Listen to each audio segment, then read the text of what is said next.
Indiana Jones and the Dial of Destiny. It's okay, but not great. Welcome to SciTrek, your sci-fi TV and movie channel.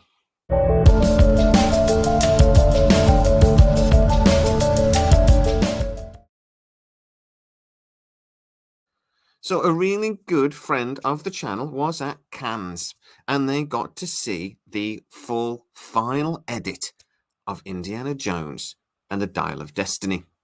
Now, YouTube has been alight with basically criticizing this movie for 12 months and telling us all that it was going to be a load of rubbish. Now, finally, as I say, a very close friend of the channel has got to see the final result, and he's been able to give me his verdict. And he said, it's not bad, it's just not great. So, as you know, if you've been on Twitter and you've been following some of the more negative comments about the movie, you'll know that there's been lots of stuff said. One of the things said was that there were several reshoots done, that there were several endings to the film, shot and reshot, and that basically it was considered to be a little bit of a hot mess. Now, James Mangold, the guy that actually directed the movie, has come out and said, look, a lot of this stuff just ain't true. There's lots of people out there pretending to have sources that are basically saying this, that, and the other. And it's just not true. John Williams, who did the amazing musical score for this movie, and my guy that has actually seen the film says it is properly amazing, did come out in an interview and say that they were reshooting the end of the movie. Now, Mangold has said that's just not true. He was either mistaken or misquoted or whatever, and that the filming has actually gone ahead quite smoothly.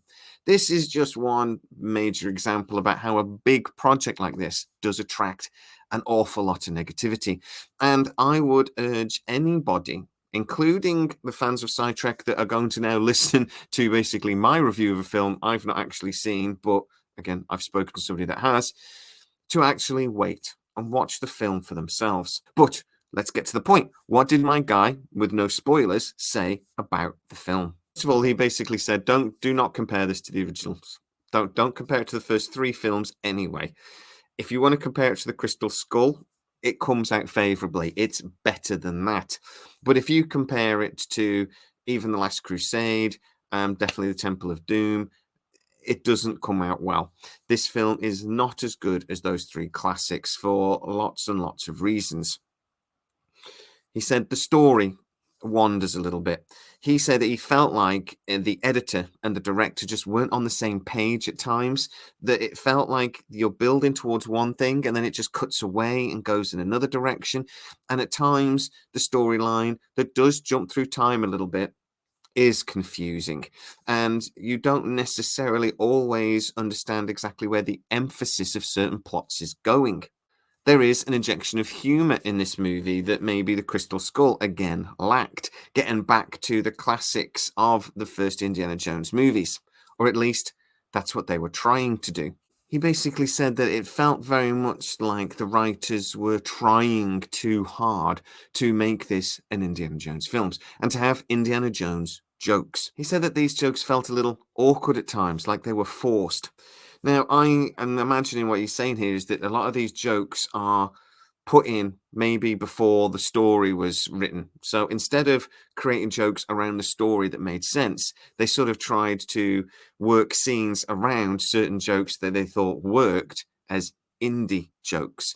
Now, I think we've seen that type of thing before on sequels, where certain references or certain jokes are only there to make you think about the nostalgia of what you're watching, rather than having jokes, comments, references that make sense to the story. This is a trap that I think Hollywood has fallen into a million times before and will fall into a million times again. But the one benefit he did say was that the special effects in this movie genuinely were brilliant. When he basically summarized this film to me, he said, very expensive, and you can see the money on the screen. The de-aging effects with Harrison Ford are some of the best he's ever seen. And we know this from the adverts. I've seen it myself. They are brilliant. He said the special effects, particularly in the sort of build up towards the finale, are amazing, bordering on the ridiculous. And he says the actual story building up to the finale is just as ridiculous as the effects, but they stay just this side of getting stupid. I've seen a couple of reviews that basically say the end of this film, they really swung for the fences. And my guy basically agreed. He said they built up to do something truly incredible, but unfortunately, they miss by just a nanometer. That they don't quite hit the extraordinary levels that they promised. And then, really, the end of the film falls a little flat. I asked him, why do you think that was? Why do you think it really lost that energy at the end? And he says it was grandeur over substance, that they wanted it to look incredible and massive and big, but they forgot to have the substance of the story there, that it maybe didn't quite fulfill the promise of how it looked with what it was actually saying. So I asked a simple question. Is this a fitting goodbye, if it is in fact a goodbye, to one of the most iconic characters in all of cinema, Indiana Jones? His answer? A damn sight more than a crystal skull was. So, he is actually quite pleased that they've created this film after the, I'm going to say, cluster of the Crystal Skull movie. I won't swear, I'll be nice. The Crystal Skull film, to me, was just a mess from beginning to end. From the ants the size of dogs to the ridiculous storylines to the nuclear weapon going off that somehow Indiana Jones survived being thrown 2 or 3 miles and rolling. Just the rolling, never mind the radiation. Just that fridge rolling that far would have liquidized anything inside it. And he just gets out and goes, "Ooh," and walks off. It's just stupid. The film forgot what it was to be Indiana Jones. That yes, it's ridiculous at times. Yes, it's extraordinary at times. But yes, it was still based on some sort of reality. Indiana Jones and the Crystal Skull was like the Fast and the Furious of the Indiana Jones movies. It forgot what realism was and just went into the stupid. And that was always a massive disappointment. I asked him, does this film suffer from the same fate? And he said, at times, yeah. At times, because of CGI, etc., they go into the stupid. At times, this movie borderlines becoming a cartoon. And that's not what you want in that sort of film. So is a fitting goodbye? No. Unfortunately, though, after the brilliance of the first 3 films and basically the classic nature of the character, it's almost impossible to have a fitting goodbye to him. You can't create a movie that is ever going to be quite as perfect as the originals. Even really, the only way they could have done that was to not make Indiana Jones 4 and 5, to have left it with The Last Crusade, as I think that was the plan at the time, because Indiana Jones and The Last Crusade was the fitting goodbye to this character.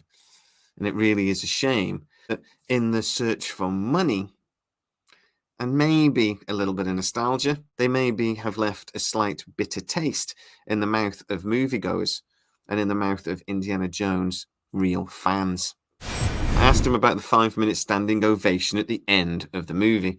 He basically said, look, a lot of that was aimed at Harrison Ford because he is actually brilliant in this movie. He's brilliant in most movies. A lot of the storyline, again, without any spoilers, is about him getting towards the end of his life and basically how he doesn't really feel relevant anymore.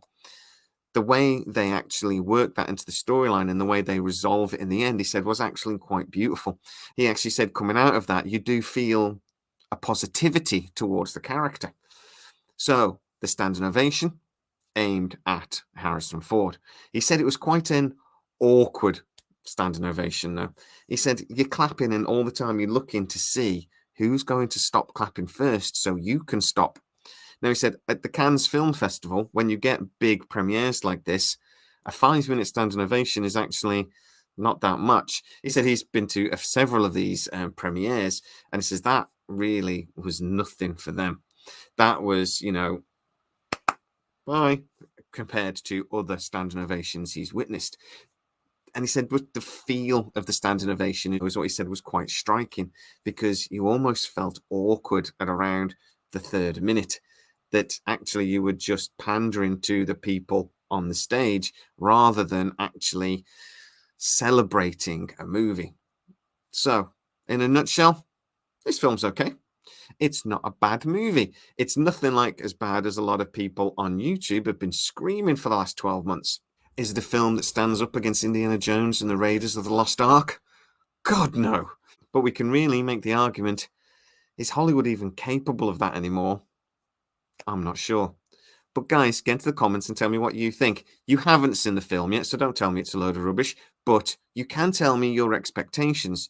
Do you expect it to be a load of rubbish, or are you actually quite looking forward to it? I can tell you that I put a poll on the channel just about an hour ago. It's only had 27 votes up till now, but I asked, are you looking forward to the Indiana Jones? Are you actually looking forward to one last crack of the whip? Even though I've written one mast crack of the whip, I do really need to start checking these things before I hit the send button. But 41% of people say yes, they're looking forward to it. 50% of people say no. And 10% of people say, yeah, I'm undecided. It does seem that there's already a fair bit of negativity around the Indiana Jones movie. And that's a shame. But to be fair, in this case, they might be right. So get in the comments and tell me exactly what you're thinking about this movie. I'd love to know who's going to go to the cinema to watch it, because this is one of those films you can only really appreciate on the really big screen. And guys, if we don't keep going to the cinema, we're not going to have cinemas to go to in the next decade. So please, get to the cinema and watch this film. I am absolutely certain there are bits of it you're going to love, even if you do come away maybe a little disappointed. If you are new to the channel, please like, subscribe, hit that bell notification. It really helps us out and you'll never miss any of our new videos. Also, you can go to patreon.com/SciTrek, where for a small contribution each month that really supports the channel, you can see most of our videos first and without the adverts. As always, please stay safe and I'll see you next time.